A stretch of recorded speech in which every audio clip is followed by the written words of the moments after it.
शांति।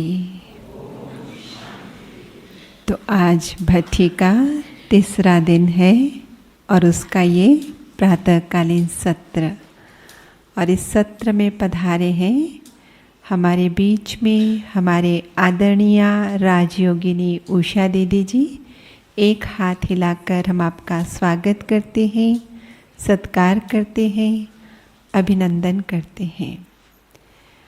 विदेश की धरनी में पली और बढ़ी दोनों ही रीति से, लौकिक और अलौकिक, और फिर भारत की धरनी में आगमन हुआ दोनों ही रीति से, लौकिक और अलौकिक।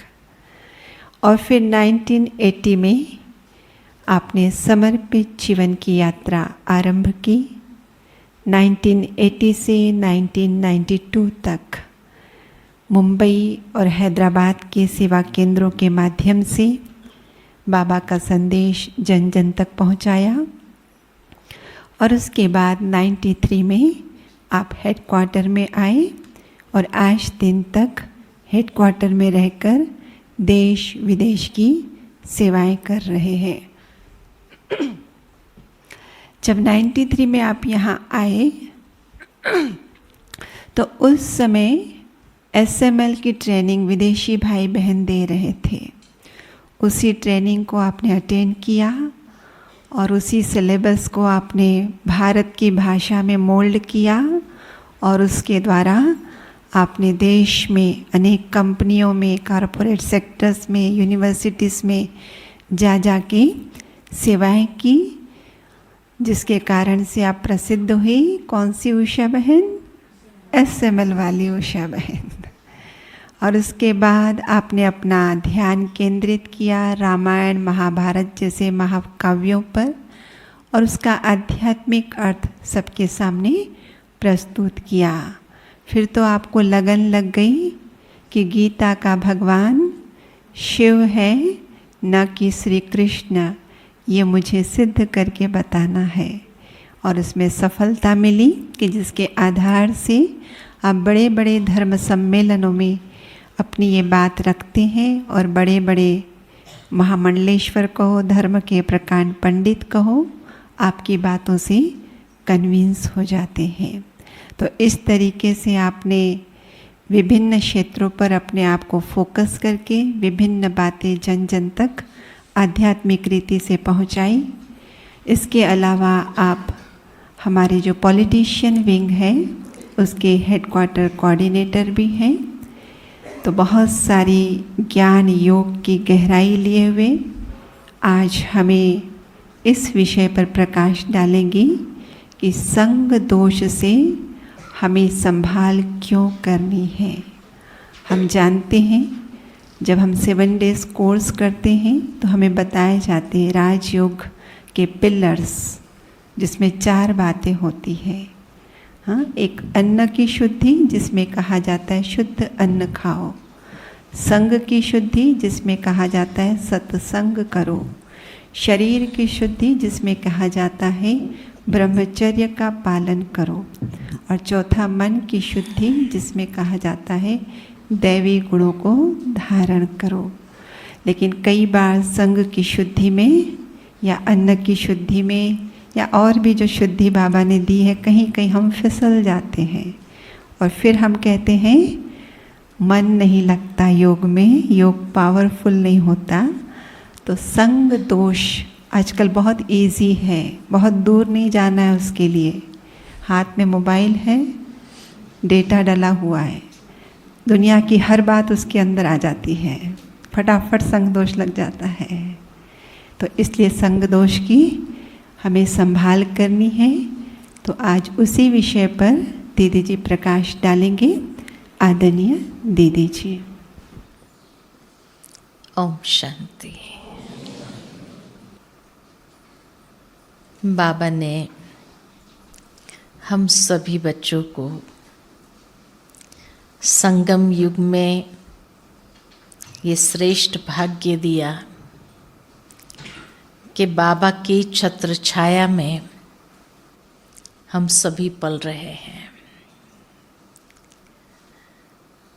दुनिया की आत्माओं को जब देखते हैं तो जैसे बाबा हमेशा कहते हैं निधन के हैं। भले उनके पास में भी अपने लौकिक माता पिता की छत्र छाया होते हुए भी निधन के ही हो जाते हैं, क्योंकि परमात्मा माता पिता को नहीं पहचानते हैं। और इसीलिए बाबा कहे जिसके ऊपर छत्र छाया ही न हो वो सहजता से रूलते पिलते हैं। और इसीलिए सबसे पहले तो माया के संग दोष में आना स्वाभाविक हो जाता है।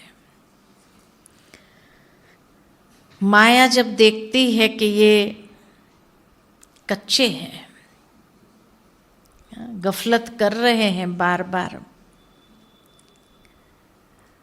तो माया सहजता से अपने वश में करना आरंभ करती है। और इसीलिए चाहे माया किसी को निमित्त बना करके ले आती है, या जैसे कहा आजकल ये साधनों के माध्यम के वश हो जाते हैं। और एक बार जब किसी की आदत लगती है तो फिर पैर फिसलता ही जाता है, क्योंकि कहा जाता है कि वो रोड बड़ा स्लिपरी होता है और इसीलिए फिसल करके कहाँ से कहाँ पहुँच जाते हैं। कभी कभी तो होश भी नहीं आता है और पहुंचने के बाद समझ में आता है कि अरे ये कहाँ पहुंच गए हम। और फिर वहां से बाहर निकलना बहुत कठिन होता है। इसलिए बाबा ने हम बच्चों को ये सबसे बड़ा सौभाग्य संगम युग पर दिया है कि बच्चे बाबा के छत्र छाया के नीचे रहो, तो माया का कोई भी प्रभाव हमारी बुद्धि को प्रभावित न करे।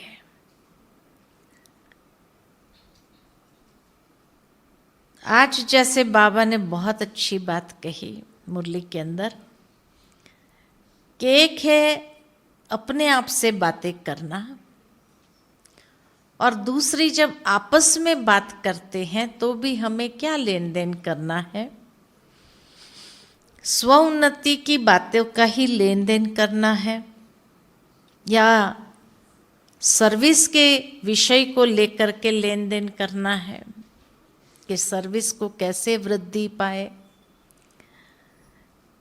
या फिर बाबा कहे ज्ञान का मनन चिंतन करो, क्योंकि उसी से हमारी उन्नति होगी।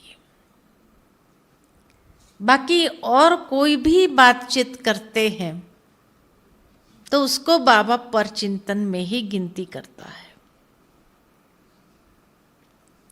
बाबा कहे ऐसे परचिंतन पतन की जड़ है, आत्मचिंतन उन्नति की सीढ़ी है।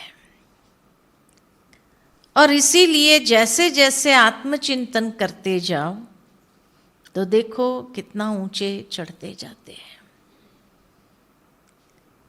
आज के विषय पर मैं जो सोच रही थी कि कितना व्यक्ति को मानसिक रूप से कमजोर करता है ये संग दोष, है ना।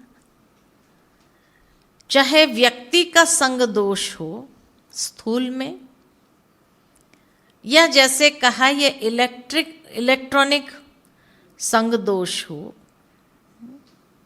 मोबाइल आदि का। पिछले 11 तारीख को, यही 11 तारीख गई, गुलजार दादी का स्मृति दिन था।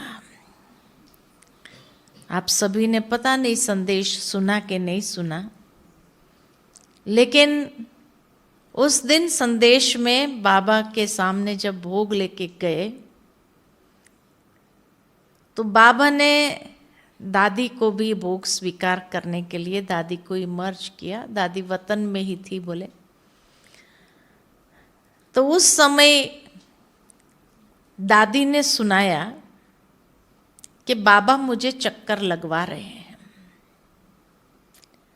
और जब चक्कर लगवाते हैं तो ब्राह्मणों के पास भी बाबा ले जाता है, भगत आत्माओं के पास भी ले जाता है। लेकिन जब ब्राह्मणों के पास चक्कर लगवाता है बाबा, तो एक चीज दादी ने विशेष देखी, जो दादी ने सुनाया। दादी ने कहा कि हर एक के हाथ में ये खिलौना है और सारा दिन उन खिलौने से खेलते रहते हैं। यह अभी 11 तारीख का संदेश है। और उस खिलौने के कारण जो है कहीं न कहीं बाबा से बुद्धि योग टूट रहा है। बच्चों को महसूस नहीं हो रहा है कि समय की गति कितनी तीव्र हो गई है और पुरुषार्थ की गति जिस तरह से होनी चाहिए वो नहीं है। और ये खिलौने में जिस तरह से खेल रहे हैं तो उससे उन्नति नहीं हो रही है, कमजोर हो रहे हैं। तो जब दादी ने ये संदेश दिया कि अब वो खिलौने से अपने आप को थोड़ा दूर रखो, तो उसका प्रत्यक्ष रिजल्ट जो आया कि नीचे टीचर्स की भट्ठी चल रही है। बड़ी बहनें आई थी 20 साल तक की, 20-25 साल तक वाली बहनें थी मेजॉरिटी। उसमें से करीबन 40% ने कहा आज से हम हफ्ते में एक दिन तो कम से कम इस मोबाइल का उपवास रखेंगे। उपवास यही रखना है ना। ये उपवास करना बहुत जरूरी है। हफ्ते में एक दिन या जितना हो सके माना। दादी का जब ये इशारा मिला तो महसूस ये हो रहा है था संदेश सुनते हुए कि दादी ने आगे समय का इशारा देने के लिए ही ये खिलौने की बात किया। क्योंकि आज जब दुनिया के अंदर देखते हैं तो इसका भी एक प्रकार का एडिक्शन हो गया है, और एडिक्शन इस तरह का हो गया है कि उससे अपने आप को अलग करना बहुत मुश्किल है लोगों को।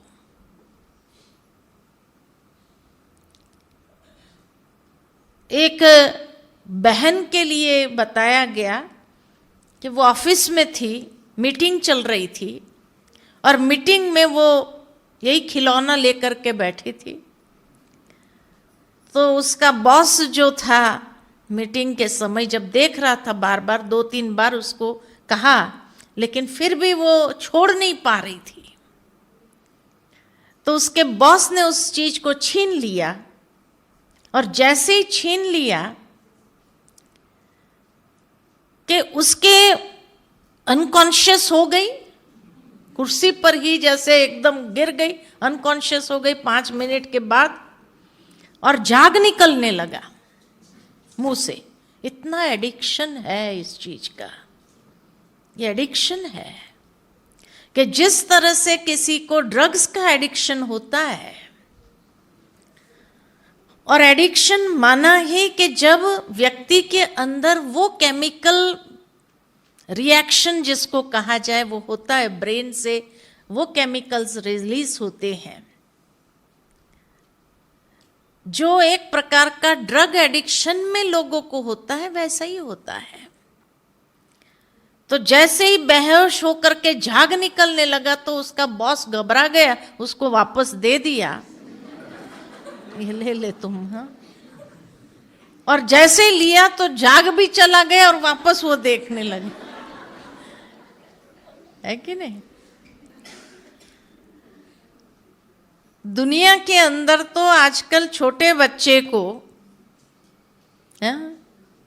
बिना मोबाइल के वो खाना नहीं खाता है, 6 महीने का बच्चा, वहां से एडिक्शन हो रही है। तो ये एक प्रकार की जो तामसिकता जिसको कहा जाए, मन बुद्धि की भी तामसिकता। अभी किसी ने सुनाया कि एक 14 साल का बच्चा ने सुसाइड किया। 14 साल का बच्चे ने सुसाइड किया और चिट्ठी लिखे गया कि मोबाइल पर खेलते खेलते किस वक्त वो चला गया, कोई साइट पर गया पता नहीं, जहां से पैसा कटता गया उसको होश ही नहीं आया और 40,000 बैंक में से पैसा कट गया। जब उसके सामने फिगर आया तो वो इतना घबरा गया कि मेरे मम्मी पापा तो मुझे डांट लगाएंगे, साधारण घर के, और 40,000 मेरे चले गए, इसमें से कट गए इस खेल में। कोई खेल खेलता होगा पता नहीं। तो जैसे ही उसने पढ़ा के 40,000 मेरे चले गए बैंक से, मेरे माँ बाप के बैंक से चले गए, क्योंकि मोबाइल में ही आजकल तो सारी डिटेल्स रहती है। उस बच्चे को इतना शौक लगा कि उसने माँ बाप आने से पहले आत्महत्या कर ली, सुसाइड कर लिया, और सुसाइड नोट ये लिख के गया। तो कहने का भावार्थ मेरा यह है कि कारण क्या है? बाबा ने जो हमें समय दिया है अभी लॉकडाउन के समय में, कि हाँ, बच्चे जो शिकायत करते थे कि बाबा हम पुरुषार्थ करना चाहते हैं लेकिन नहीं कर पाते हैं क्योंकि हमारी नौकरी ऐसी है, हमें टाइम नहीं मिलता है, तो बाबा ने फुल टाइम दे दिया। अब जिस तरह से भी उसका सदुपयोग करो या दुरुपयोग करो, ये हमारे हाथ में है। कई बाबा के बच्चों ने तो बहुत अच्छा ये समय का सदुपयोग भी किया है। वो भी समाचार आते रहे कि किस तरह से बाबा की याद और सेवा में भी उन्होंने पूर्ण समय निकाला, जो इतने सालों में नहीं कर सके ऐसा पुरुषार्थ भी किया। लेकिन कईयों ने ये भी बताया कि खूब संस्कारों की टक्कर हुई, पेपर भी आया, घर में ही 24 घंटे होंगे तो क्या होगा। साथ ही साथ जब बच्चों को ऑनलाइन स्टडीज हुए तो बच्चों को मोबाइल देना ही पड़ा, और उस मोबाइल देने में क्या हुआ वो भी सारा समाचार आया कि पढ़ाई कम, और पता नहीं फेसबुक में, इंस्टाग्राम, पता नहीं कहाँ कहाँ जाते रहे और किस किस से चैटिंग करते रहे, और किस किस तरह की उनकी मानसिकता, जो तामसिक मानसिकता है, वो बाहर आने लगी। वो भी माँ बाप ने नोट किया कि बच्चे की तामसिक मनोवृत्ति किस तरह से बाहर आई। तब पता चला कि हमारे तो ये संस्कार भी नहीं है जो संस्कार आज बच्चों के हैं। इसलिए कहा कि ये कलयुग का जैसे सबसे बड़ा अंतिम समय का अभिशाप है, जिसके संग में कई ब्राह्मण भी फंसते जा रहे हैं, और इसीलिए उन्नति करने के बजाय अधोगति की ओर ज्यादा जाते हैं। तो जो कहा जाता है संग तारे कुसंग डुबोए, तो बाबा के संग में जितना हम रहते हैं, ये सर्वश्रेष्ठ संग है। इस सर्वश्रेष्ठ संग में हमारी उन्नति भी इतनी ही है। लेकिन जितना ही ये इलेक्ट्रॉनिक गैजेट्स के साथ आज मनुष्य ने अपना संग बना दिया है, उससे संसार भर में कितनी अधोगति भी होती जा रही है। अमेरिका के अंदर एक रिसर्च हुआ कि 10 लोगों को लिया गया और कहा कि आपको 10 दिन खाली 10 दिन मोबाइल से परहेज करनी है। आपके कमरे में, आपको कमरे के अंदर रखा जाएगा, खाना पीना सब कुछ कमरे में पहुंचाया जाएगा, किताबें रखी है वो आप पढ़ सकते हैं, लेकिन लैपटॉप और मोबाइल नहीं मिलेगा, है ना, इंटरनेट कनेक्शन नहीं होगा। 10 दिन खाली। आप भी अपने आप को देखो। तो उन्होंने तो बड़े खुशी से कहा कि हाँ 10 दिन तो कोई बड़ी बात नहीं है हमारे लिए।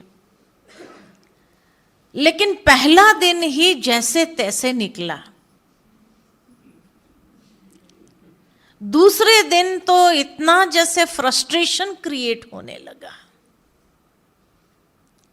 तीसरे दिन तो क्या करे क्या नहीं करे ऐसी मतलब हालत होने लगी उन लोगों की, क्योंकि उन सबके कमरों में सीसीटीवी लगा दिया गया था ताकि उनका ऑब्जर्वेशन रहे कि ये कमरे में क्या करते हैं। इतनी किताबें अच्छी अच्छी पढ़ने के लिए रखी थी, लेकिन उसमें उनका ध्यान नहीं जा रहा था। मेडिटेशन तो उनको आता ही नहीं, क्या करेंगे मेडिटेशन।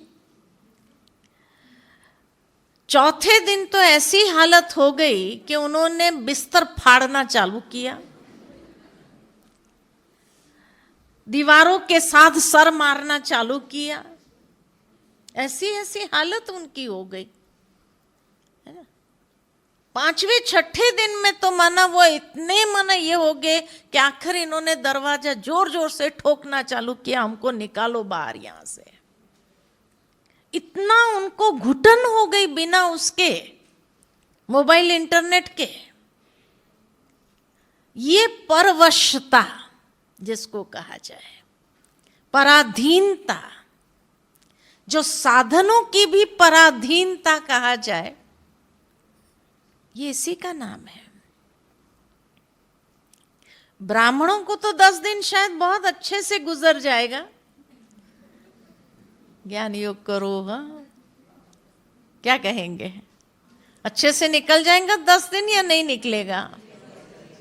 हाँ, मोबाइल इंटरनेट ना हो, हाँ हाँ बुक्स रहेंगी, आपको फोटो रहेगा, मुरली रहेगी।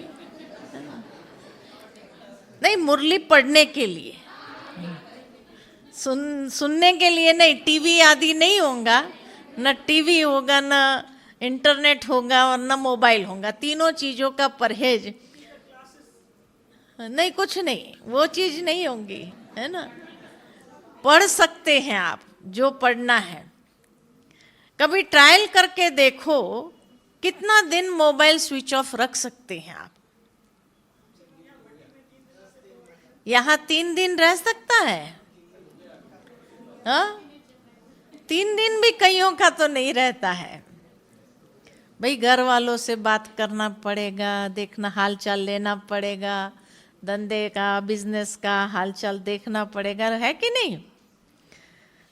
तो कहने का भावार्थ यही है कि बाबा जो हम बच्चों को कहते हैं कि ये संग दोष से अपने आप को बचाने के लिए आवश्यकता है कि हमारी रुचि ज्ञान योग में जितनी हम बढ़ा सके उतनी हम बढ़ाएं,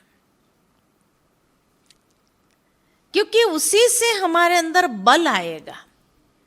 एक है ज्ञान का बल, दूसरा है योग का बल। तीसरा है सेवा का बल, है ना। बाकी धारणाओं में तो कई बल है, पवित्रता का बल है, साइलेंस का बल है ना, सत्यता का बल है, ये सारे धारणाओं में आ जाता है। तो धारणाओं में तो अनेक बल मिलता है, लेकिन विशेष ज्ञान योग के बल से अपने आप को मजबूत सशक्त करना आवश्यक है, क्योंकि अंतिम समयों में वही चल सकेंगे। क्योंकि बाबा ने तो हम बच्चों को पहले से ही इन बातों का जैसे अटेंशन खिंचवा दिया है कि बच्चे अंतिम समय जब सैटेलाइट ही काम नहीं करेगी तो आपका कोई भी ये साधन काम करने वाला नहीं है। और जब ये दुनिया वालों की हालत देखते हैं, सुनते हैं कि आधे पागल हो जाते हैं ये लोग, कि सर दीवारों में ठोकना पड़ता है उनको, इतना माना उनको एक पागलपन हो गया कि 10 दिन भी इसकी परहेज नहीं कर सके। तब कहा कि हमारी बहनों ने जब 40% बहनों ने ये प्रतिज्ञा ली, लिख करके गए कि हम हफ्ते में 1 दिन या 2 दिन मोबाइल का परहेज जरूर रखेंगे, नहीं चालू ही नहीं करेंगे, उसको स्विच ऑफ करके रख देंगे। महसूस करो उसको और ट्राई करो। माताओं के लिए तो सहज हो जाएगा, भाइयों के लिए थोड़ा मुश्किल हो सकता है कि नहीं? हाँ, माताओं के ही बचते हैं, अच्छा भाइयों के नहीं बचते हैं। हाँ, उनको साइलेंस करना आता है, माताओं को साइलेंस करना नहीं आता है ना, इसलिए। लेकिन उनका फोन तक ही होता है। अभी एक माताजी हमारे पास में आए थे, 85 ईयर्स आए, जरा बहन जी ये देखो ना मेरा व्हाट्सएप नहीं चल रहा है। मैंने कहा माता जी क्या करना है व्हाट्सएप चालू करके? नहीं, बहुत बहुत अच्छी बातें आती है उसके अंदर, आपको क्या मालूम? बोले बहुत अच्छी बातें उसके अंदर आती है, रोज उसको पढ़ते हैं। मैंने कहा ये पढ़ते हैं फिर आप योग भी कर सकते हैं कि नहीं? बस यही प्रॉब्लम हो गया है। क्या प्रॉब्लम हो गया है? तो जब भी वो उसका बचता है ना, नोटिफिकेशन बचता है कि योग कर रही होती हूँ और नोटिफिकेशन बजा तो योग टूट जाता है और आता है देख लूं मैं क्या आया, है ना। अरे माता जी 85 के हो गया, अब तो ये व्हाट्सएप को क्या करना है आपको? नहीं बोले अभी थोड़ा पैसा डाल करके उसको चालू करना है। बीच में बंद किया थोड़ा दिन, बोले क्योंकि मेरा योग नहीं लग रहा था इसलिए बंद कर दिया, लेकिन अभी मेरे को लगता है कि नहीं फिर से चालू करूँ। बाबा की अच्छी ज्ञान युक्त तो बात, कुछ खजाने मिलते रहते हैं तो इसीलिए अच्छा लगता है ना। वो बिजी लगी हुई है उसी में, व्हाट्सएप में, 85 ईयर्स की उम्र में, है ना। ये देखो, इसीलिए कहा कि एडिक्शन जिसको कहा जाए कि अगर छोड़ा बीच में 2 महीना उसने पैसा नहीं डाला कि भाई ये चीज मेरा योग लगने नहीं, रियलाइजेशन हुआ उसको योग लगने नहीं दे रहा है, लेकिन उसके बाद फिर चालू किया 2 महीने के बाद उसने, क्योंकि उसके बिना परेशान हो गई। अब आप सोचो कि क्या होता है ना। तो कहने का भावार्थ मेरा यही है कि कलयुग की ये जो माया है ना, ये माया कईयों की अवस्था को चढ़ाने के बजाय गिरा रही है, और जब ये अवस्था को गिराती है महसूस भी नहीं होता है। शुरू में तो अच्छा लगा, लेकिन अच्छा लगते लगते उसकी आदत ऐसी हो गई। तो तो जब उस माता जी की पोती साथ में आई थी तो उसने उसको कहा, जरा देख तुम इसमें क्यों मेरा बंद पड़ गया, क्या हुआ इसमें। तो मैंने उसकी पोती को पूछा, हाँ तेरी दादी को सब कुछ आता है? अरे बोले मेरी दादी जो है ना मॉडर्न दादी है, जो चीज़ मेरे को नहीं आती ना वो भी उसको आती है और मेरे को बताती है, वो यहाँ है वहाँ है, मॉडर्न दादी है मेरी। बोले, मैंने कहा अच्छी बात है। तो ये आज दादियों की हालत है, हाँ मॉडर्न माया है। इसीलिए बाबा ने कहा कि बच्चे अपने संग दोष से संभाल करो, ये संग ऐसा है। और बाबा ने जब ये मैसेज में भी दादी गुलजार ने इशारा दिया कि इस खिलौने से अपने आप को परहेज करना आवश्यक है, इसीलिए कहा कि अपने आप को कुछ समय के लिए भी देखो कि हम कितना समय उसकी परहेज कर सकते हैं। 24 घंटे के अंदर खाली 1 घंटा फिक्स रखो, देख लो और बंद कर दो वापस, है ना। कर सकते हैं, नहीं कर सकते हैं, फिर देखो आप। हाँ, जहाँ आप समझते हैं कि भाई अभी हाँ जरूरी है, मेरा कोई कारोबार है, ठीक है, साधन है, यूज करे, लेकिन अधीनता न हो। भावार्थ ये है मेरा, साधन है यूज करो, लेकिन अगर वो साधन नहीं है तो अधीनता भी न हो, जो आंतरिक स्थिति हमारी परेशान वाली हो जाए और परेशानी के कारण जो है हमें कुछ सूझे ही नहीं, बाबा याद नहीं आए, कहीं बाबा से हम दूर चले जाए, ऐसा तो नहीं हो रहा है कि बुद्धि योग बाबा के तरफ लगाने के बजाय मेरा बुद्धि योग बार बार उसके तरफ जा रहा है। तो ये भी एक प्रकार का देह अभिमान है, ये भी एक प्रकार का परचिंतन है जो हमारी स्थिति को नीचे गिराता है। अभी बहुत सुंदर एक सीखने की बात आई कि बाबा जो कहते हैं कि पर चिंतन पतन की जड़ है और आत्मचिंतन उन्नति की सीढ़ी है। तो कैसे पर चिंतन पतन की जड़ है? तो कहा कि एक बहन थी और एक 2 माताएं थी, शायद 2 माताएं रोज जाती थी। गांव में रहते थे तो नेचुरल है, गांव में हर वक्त पानी तो आता नहीं है, तो उनको वहाँ हैंडपंप से पानी लाना पड़ता था। तो हैंडपंप के पास लेकर के जाते थे, सुबह सुबह में पीने का पानी लेने के लिए जाना पड़ता था।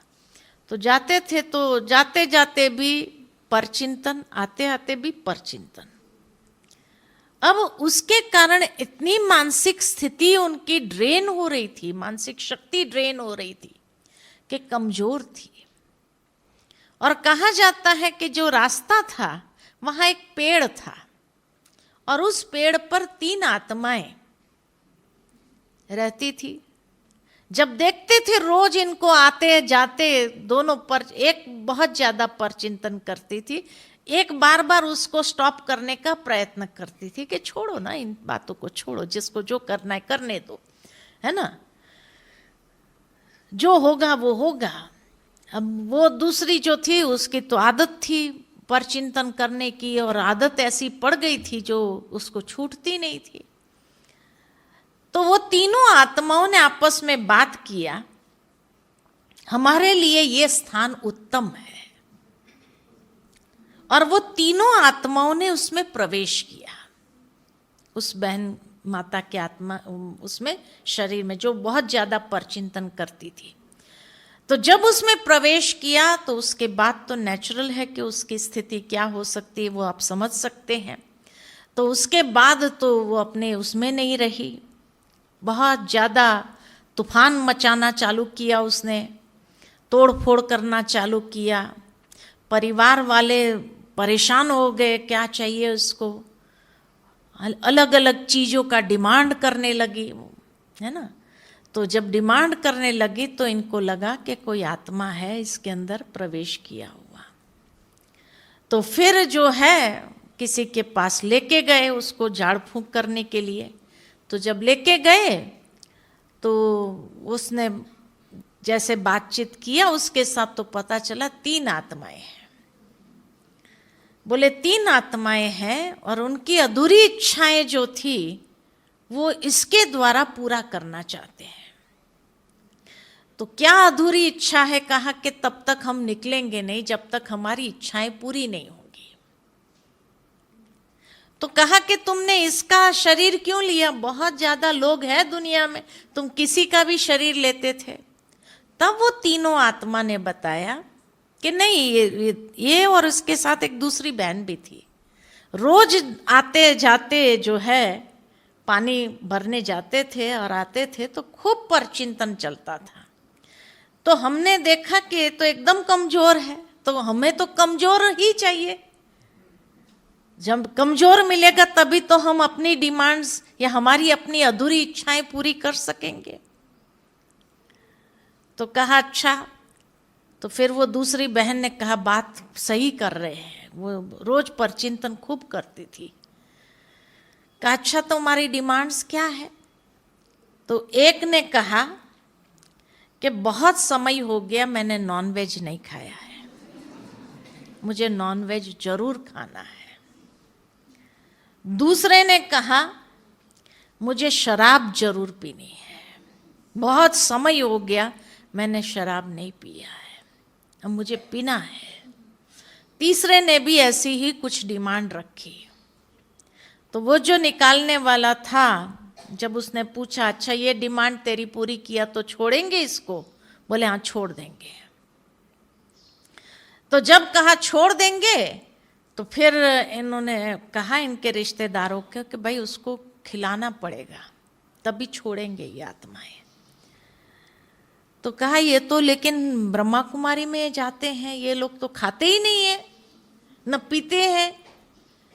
तो कहा कुछ भी करो लेकिन खिलाना पड़ेगा, अभी वो आत्माओं की इच्छा है, तब तक ये छोड़ेंगे नहीं।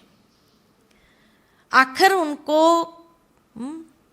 जो है एक होटल में ले जा करके खिलाना पड़ा, उसको शराब पिलाना पड़ा, तब जाकर के वो तीनों आत्माओं ने उसको मुक्त किया और निकल गए।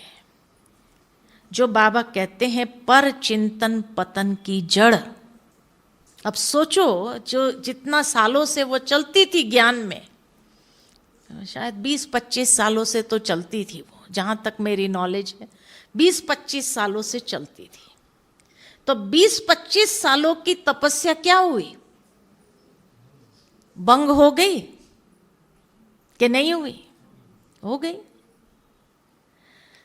और उसके बाद जब उन आत्माओं ने छोड़ा और जब इसको महसूस हुआ, इतना रोई, पश्चाताप किया उसने, जिसको बाबा कहते हैं खून के आंसू निकले उसके, इतने खून के आंसू जैसे रोई वो।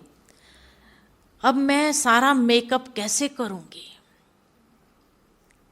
अब उसने वो आदत तो छोड़ दिया, परचिंतन की आदत तो छूट गई उसकी कि अब कभी नहीं करना है, न सोचना है, अब जितना हो सके मुझे पुरुषार्थ करना है। अब आप सोचो, जो बाबा ने हम बच्चों को कहा था कि अंतिम समय जो पेपर आएगा, आज का जो वरदान है बाबा का, अंतिम समय के पेपर में एक पेपर इविल स्पिरिट्स का भी है। जिन आत्माओं की अधूरी इच्छाएं रही हुई है उनकी भी है। इसीलिए बाबा ने जो विधि बताई आज की मुरली के अंदर वरदान में, कि लाइट का शरीर अपना इमर्ज करो, जितना लाइट का स्वरूप आपका होगा तो अनेकों को साक्षात्कार होगा, दूर से ही उन्हें साक्षात्कार होगा, वो लाइट का जो स्वरूप देखेंगे वो आत्माएं नजदीक भी नहीं आएंगी। इसलिए बाबा कहते हैं कि अपने आप को इतना पावरफुल करो, अंदर से इतना शक्तिशाली बनाओ आज बाबा ने बहुत अच्छी बात जो कही मुरली के अंदर कि बच्चे भोजन बनाते समय भी कितना बाबा की याद में भोजन बनाते हो और भोजन बाबा की याद में खाते हो। तो बाबा की याद में बना हुआ भोजन, बाबा की याद में उसको स्वीकार किया गया, वो आत्मा को बल देगा, शक्ति देगा। और इसीलिए अपने आप को शक्तिशाली बनाना है तो ये विधि बाबा ने बताई आज की मुरली के अंदर। आपस में बात करो तो शुभ सम्मेलन करो, अपने आप से जो बात करो तो विचार सागर मंथन करो, बाबा की याद में बनाया वो भोजन। ये टिप्स बाबा ने दी है संग दोष से अपने आप को बचाने के लिए। और लाइट का कवच अपने अंदर धारण करो, ऐसा लाइट का कवच आप धारण करो जो कोई भी आत्मा को आपका साक्षात्कार हो जाए दूर से और वो नजदीक आने की हिम्मत ना करे, क्योंकि ये सारे पेपर आने ही है अंतिम समय। क्योंकि शरीर छूटना अधिक है, चाहे कोरोना में भी कितने छूटे, अभी उतने शरीर तैयार तो है नहीं। तो कुछ आत्माएं तो अधूरी इच्छाओं के कारण भटकेगी, तो वो अपनी इच्छाएं पूरी करने के लिए जब देखेंगे कि हाँ ये शरीर ठीक है तो उसमें प्रवेश कर सकते हैं ना सहजता से। इसलिए बाबा जो कहते हैं आत्मचिंतन उन्नति की सीढ़ी है और पर चिंतन पतन की जड़ है। पर चिंतन करते समय, पर दर्शन, पर चिंतन करते समय शायद बहुत अच्छा लगे या पर मत के प्रभाव में चलने का बहुत अच्छा महसूस होगा, लेकिन उसके बाद हमारी उन्नति हुई या अधोगति हुई। जैसे बाबा कहते टेस्ट तो आता है, बातें करने का टेस्ट तो लगता है, लेकिन वो टेस्ट हमें किस ओर ले जा रहा है। इसलिए अभी अंतिम समय की ओर जैसे आगे समय बढ़ता जा रहा है तो हमें ये बहुत ध्यान रखना है कि कहीं भी पैर फिसले नहीं। चाहे साधन सुविधा और चाहे कोई कमजोरी हो, उसके वशीभूत होना ये कहीं ना कहीं हमें गिराने का आधार ही बनेगी।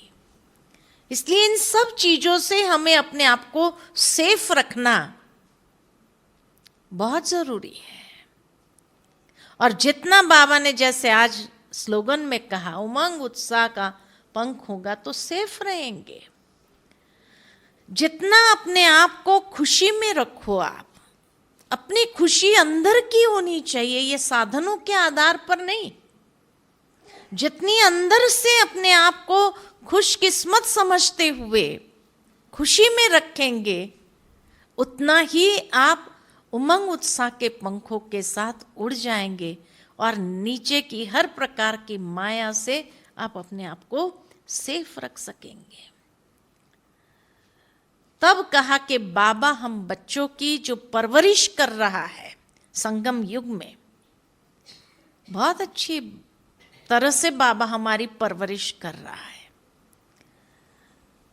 ये जो विज्ञान ने बनाए हुए साधन है, ये साधन भी बहुत अच्छे हैं सेवा के लिए या जिस भी तरीके से, लेकिन उसकी अधीनता न आ जाए, उसकी चेकिंग मुझे अपने आप में करते रहना है। उसके लिए जो बाबा ने कहा, रोज बच्चे अपने आप को देखो, चार्ट रखो अपना। कल मुरली में कहा था अपने आप को देखो, चार्ट रखो।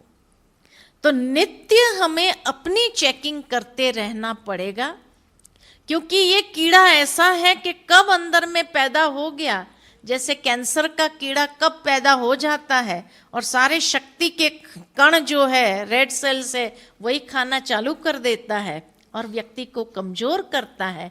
ठीक इसी तरह ये साधन जो है, उसकी पराधीनता जो है, उस संग दोष जो है, वो इस तरह का है जो अंदर में कैंसर का कीड़ा पैदा हो जाता है और सारी आत्मिक शक्ति को खा करके अपने को अंदर से कमजोर कर देता है। इसीलिए अपने आप को ये ध्यान रखते हुए चलना है। तो जैसे दुनिया के अंदर भी लोग 1 साल के लिए व्रत लेते हैं, व्रत लेते हैं ना, व्रत से वृत्ति ठीक रहती है ना। व्रत अगर सही है तो व्रत से वृत्ति ठीक रहती है। तो व्रत लेते हैं भाई, हफ्ते में 1 दिन उपवास करेंगे या 2 दिन उपवास करेंगे, उसी से वृत्ति को ठीक करते हैं। यानी दृढ़ता अंदर में आए, वृत्ति के अंदर दृढ़ता आए। ये भक्ति मार्ग में भी विधि अपनाते हैं। तो इसी तरह इन साधनों का उपवास क्या हम भी हफ्ते में 1 दिन या 2 दिन कर सकते हैं? हाँ, कर सकते हैं तो हाथ तो उठाओ। कर सकते हैं, वाह। हैदराबाद वाले करे तो बहुत अच्छी बात है। सिकंदराबाद हैदराबाद करे तो, हाँ, मीरपेट वाले सारे करे तो कितनी अच्छी बात है, वाह। ताली तो जरूर बजानी चाहिए, है ना। तो देखो, अपने आप को चेक करो, और चेक करते हुए अगर आपको लगता है कि हाँ मेरी ये पराधीनता है, मैं उस बात को ये नहीं कर सकती हूँ। जैसे कई बार बैटरी डिस्चार्ज हो जाती है तो क्या कहते लोग, अगर ट्राई भी करते, भाई आपका फ़ोन नहीं लग, हाँ भाई बैटरी डिस्चार्ज है, क्या करें। तो 1 दिन बैटरी डिस्चार्ज करके रख दो, नहीं कर सकते हैं क्या? करके देखो, उपवास रखो, हफ्ते में 1 दिन 2 दिन उपवास रखो, अपने अंदर दृढ़ता बढ़ती जाएंगी, और यही दृढ़ता सफलता का आधार है। ठीक है ना। तो ऐसे संग दोष से अपने आप को बचाने के लिए, जैसे कहा बाबा ने, खिलौने से परहेज करो।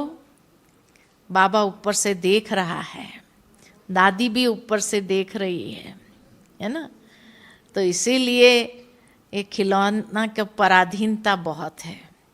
दूसरी, पर चिंतन, पर दर्शन, पर मत के प्रभाव में अपने आप को मुक्त रखना है, क्योंकि ये भी एक प्रकार का संग दोष है जो बहुत टेस्टी लगता है आरंभ में, बाद में किस तरह से हमें अंदर से कमजोर करता है, ड्रेन करता है, पता ही नहीं चलता है।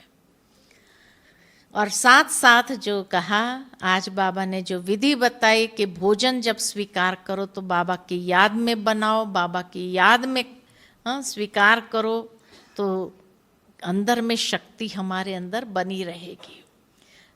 साथ साथ अपने आप को लाइट के कार्ब में, लाइट का जो कवच है उसको तैयार करो रोज अमृत वेले, और उस कवच में अपने आप को रखो, ताकि कोई भी प्रकार की भटकती आत्माएं भी नज़दीक नहीं आ सके। ऐसी अपने आप में तैयारी रखनी है। आने वाले समय के लिए ये तैयारी करना बहुत ज़रूरी है। ठीक है। और सदा खुशी में, उमंग उत्साह में उड़ते रहो और उड़ाते रहो। ठीक है। अच्छा, ओम शांति। तो अवश्य ही बहुत सुंदर सुंदर टिप्स मिली होगी, झोली भरपूर हुई होगी। दीदी को एक हाथ हिलाकर धन्यवाद करते हैं, शुक्रिया करते हैं, आभार मानते हैं।